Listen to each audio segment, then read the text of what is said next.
প্রিয় দেশবাসী, আসসালামু আলাইকুম। দায়িত্ব নেবার প্রথম দিনই জাতির সামনে হাজির হয়ে নতুন প্রধানমন্ত্রী তারেক রহমান জানালেন জনগণের উন্নয়নে বিএনপি সরকার কি করবে। জাতির উদ্দেশ্যে ভাষণের শুরুতেই তিনি জানান, দেশকে সবার জন্য নিরাপদ ভূমিতে পরিণত করতে চায় তার সরকার। একটি স্বনির্ভর, নিরাপদ, মানবিক, গণতান্ত্রিক বাংলাদেশ প্রতিষ্ঠাই বিএনপি সরকারের লক্ষ্য।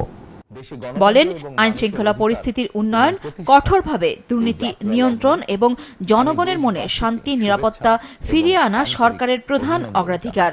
দেশের প্রতিটি সাংবিধানিক এবং সরকারি বেসরকারি প্রতিষ্ঠান চলবে বিধিবদ্ধ নীতি নিয়মে।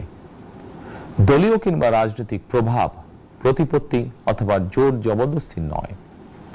আইনের শাসনই হবে রাষ্ট্র পরিচালনার শেষ কথা। রমজান মাস শুরুর প্রেক্ষাপটে ব্যবসায়ীদের সতর্ক করে প্রধানমন্ত্রী বলেন, তারা যেন পবিত্র এই মাসটিকে মুনাফা তৈরির মাসে পরিণত না করেন। জানান, অনাচার অনিয়মের সকল সিন্ডিকেট ভেঙে দিতে সরকার বদ্ধপরিকর।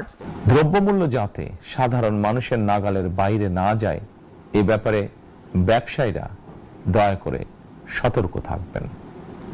হাজারো প্রাণের বিনিময় একটি মাফিয়া সিন্ডিকেটের পতন ঘটিয়ে রাষ্ট্র এবং সরকারের জনগণের অধিকার প্রতিষ্ঠার অঙ্গীকার নিয়েই আমরা রাষ্ট্র পরিচালনার দায়িত্ব গ্রহণ করেছি। বিএনপি সরকার সকল ক্ষেত্রেই অনাচার অনিয়মের সকল সিন্ডিকেট ভেঙে দিতে বদ্ধপরিকর ইনশাআল্লাহ। রমজান মাসে রোজাদাররা যেন নিরবিচ্ছিন্নভাবে গ্যাস, পানি ও বিদ্যুৎ পান সে বিষয়ে নিশ্চিত করতে এরই মধ্যে সংশ্লিষ্ট কর্তৃপক্ষকে নির্দেশনা দেওয়া হয়েছে জানিয়ে প্রধানমন্ত্রী বলেন, বিএনপি সরকার বিশ্বাস করে দলমত ধর্মদর্শন যার যার, রাষ্ট্র সবার। এই দেশে, এই রাষ্ট্রে একজন বাংলাদেশী হিসাবে আপনার, আমার, আমাদের প্রতিটি বাংলাদেশী নাগরিকের অধিকার সমান। ভাষণে প্রধানমন্ত্রী বলেন, রাজধানীকে বাসযোগ্য করে গড়ে তুলতে যানজট কমানো এবং সারা দেশে রেল যোগাযোগ ব্যবস্থা ঢেলে সাজানোর উদ্যোগ নেওয়া হয়েছে। এই পরিকল্পনার অংশ হিসেবে প্রথমেই রেল, নৌ ও সড়ক মন্ত্রণালয়ের কার্যক্রম পুনর্বিন্যাস ও সমন্বয় করা হচ্ছে।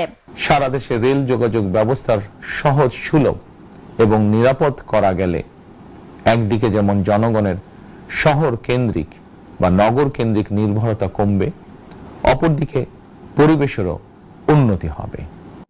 প্রধানমন্ত্রী বলেন, কর্মসংস্থান এবং কর্ম পরিবেশ নিশ্চিত করার সুনির্দিষ্ট অঙ্গীকার নিয়ে সরকার যাত্রা শুরু করেছে।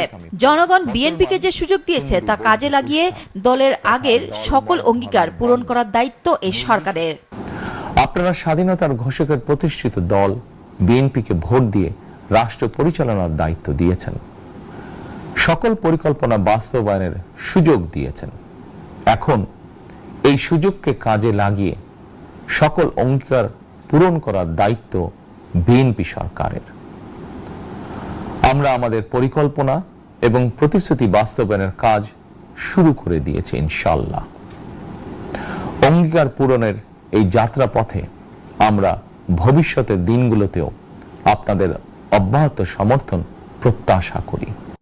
তারেক রহমান বলেন, আগেই বিএনপি কথা দিয়েছিল রাষ্ট্র পরিচালনার সুযোগ পেলে মহানবী হযরত মুহাম্মদ সাল্লাল্লাহু আলাইহি সাল্লামের ন্যায়পরায়ণতার আদর্শ অনুসরণ করবে। তাই সিদ্ধান্ত হয়েছে, বিএনপি থেকে নির্বাচিত কোনো এমপি ট্যাক্স ফ্রি গাড়ি এবং প্লট সুবিধা নেবেন না। বিএনপির সংসদীয় দলের এই সিদ্ধান্ত ন্যায়পরায়ণতার আদর্শেরই একটি অন্যতম প্রতিফলন। নুরুন নাহার বিলি, মাছরাঙা সংবাদ, ঢাকা। শুভেচ্ছা এবং আন্তরিক অভিনন্দন জানাই।